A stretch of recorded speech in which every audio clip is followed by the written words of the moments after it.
Hey guys, I've made some changes to the rustic garden bed and I wanted to show you the new plants I put in that I think will do much better in a woodland setting. And with the root competition I get from all of the surrounding trees, it is a shady garden, but particularly this year I've had such trouble with roots invading this nice bed. Every time I go to dig a hole in my rustic garden bed, and also in the bins that I removed, this is what I found. The area is just filled with roots. The trees came in to take the water I was giving this garden. So it's made it very, very challenging.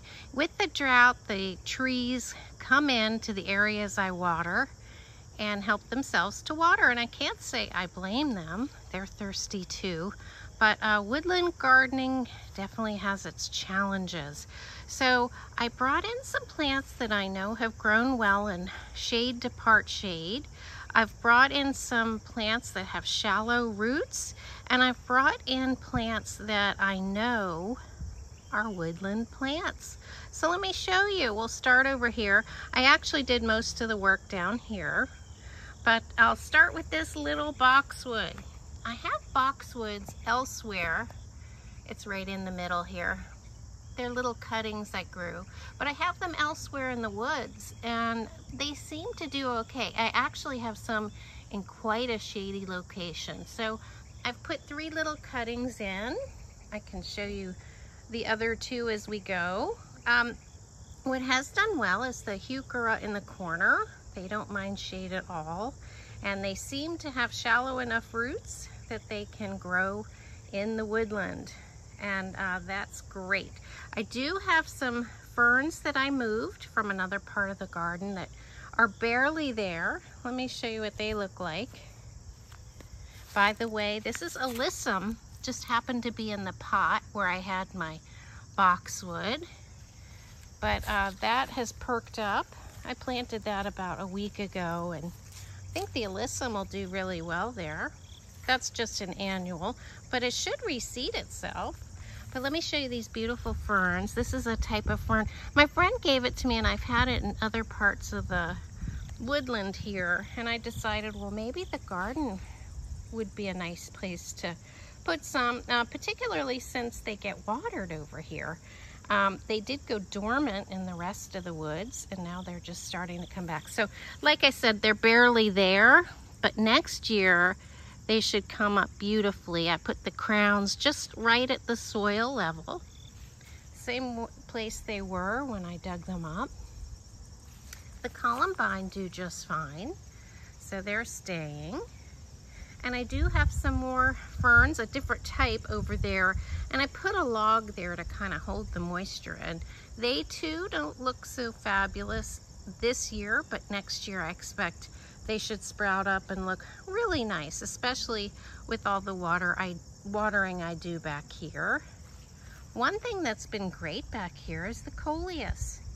Obviously it doesn't mind the shade and it doesn't mind all the roots that have come into the garden.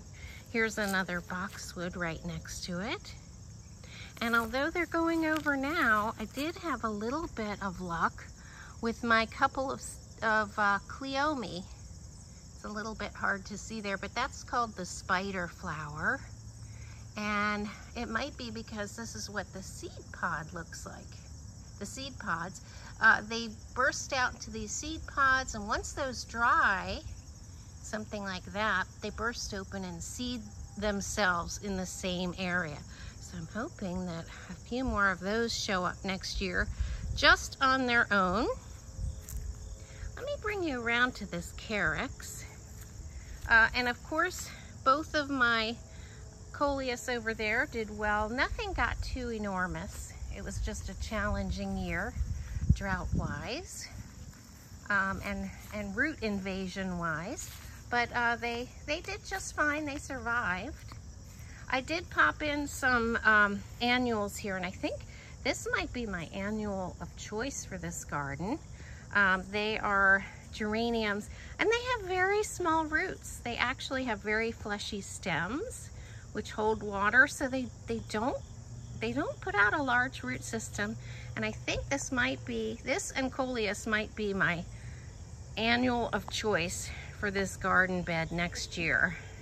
And I had to move those, so I just popped those in. Of course, they'll come in a couple months and overwinter inside in a dormant state. And this is the one new plant I bought. It's a carex. I love it. I think it's called Evergold, and it's just beautiful. I don't know if the rabbits will take after it, but that's why I only bought one. But I think it's going to be a nice bright pop here, and I really, really love the contrast with the other foliage around it. I have a lot of leafy plants back here, and so I think having some strappy foliage right there in the middle, especially that greenish gold color, is going to be really nice. So if that does well, I may add some more carex in later. And I do have some heuchera babies here, and one little purple one over here. So I think I'll definitely be adding in more heucheras. They're a good woodland plant, as are the carex. And then if we come along here, these are some salvias that I put in, and they're just kind of coming back to life after the hot summer. So hopefully they'll gain some maturity by next year. And of course, as you can see, the lime coleus is looking gorgeous, like a bright light back here. That's a definite plant I will bring back next year. So I'm really looking ahead with some of my changes by putting in some perennials, and also thinking about the annuals that did do well in this space. And then over here, it does look a little sparse. I moved my dusty miller, and they may or may not come back depending on what type of winter we have. They're normally an annual around here, but I have another little boxwood here. And I should mention that I made a bad mistake with my autumn joy sedum. They would be up and gorgeous this time of year had I not cut them. Cut them when it was too hot, and they just went into dormancy, guys. And again, I'll take another opportunity to say I'm so glad I have this bowling ball art in here. I think it makes it look interesting. And of course, it's an element that doesn't really care about drought. Here's a couple more geraniums I just popped in, just to take up some space. I do have some chrysanthemum cuttings coming up in the middle there, so hopefully I'll get some blooms before the end of the year on that. And I moved all of the agastache down here. Even though it looks very shady at the moment, this is the sunnier end of the bed. So I'm hoping that they like it down here better than they did at the shadier end. So that's just going to be one big stand of agastache. And of course I put some of my homemade compost in around all my new transplants and plantings. So that will help the bed, and I dug an awful lot of roots out. I mentioned before that I put in some black-eyed Susans on each corner of this bed. This is the sunny bed, and I have found that they can tolerate a little bit of shade. So I think they'll be vigorous enough to hold their own against all the tree roots. And a couple of my squash plants are still here. They may or may not give me squash. You know, partial shade isn't great for squash, but during the drought, I was planting squash everywhere, just trying to cover the ground, give it some shade. So we'll see if we get any squash. If not, at least it's put some sugars into the soil and covered it, given it some shade. And here's another geranium doing well. I just deadheaded some blooms off of that. But guys, as you can see, I've made quite a few changes. Oh, I should mention, and maybe you already noticed, that I did take out the trellises. I wasn't able to get anything to grow on them, and I thought it's going to be easier to work with in here if I don't have those after all. So those can go somewhere else in the garden. And this is garlic chives, and one nice thing about having chives in the garden are the blooms you get. there in bloom right now with this beautiful annual bloom, and it will probably seed itself into more spaces of the garden.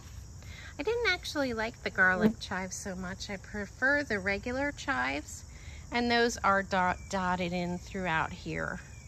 And the cardinal flower is past its prime, but the hummingbirds love it. So it's about to go over, and it may be putting out seeds, but that's one flowering perennial that has come up every year despite the poor conditions back here. So guys, hopefully I've improved the conditions. I've chosen some plants that I think will do better in this spot. I mean, sometimes success in gardening is just a matter of choosing the right plants for the location. So I'm going for more shady woodland plants. I'm going for shallow rooted plants. And I'm going for plants that have already proven themselves around my woodland garden up here. So I think I'm happiest with this end of the garden. And I just wanted to give you this little update and show you I've been working on things. And I'm sure we all have those areas that need some rehabbing. And this is a great time to do it when the temperatures are cooling and perhaps there's a little more moisture. Oh, you may notice that all the bins are gone and I'm trying to grow some shade grass there. I hope you're having fun in your gardens, and I'll see you next time.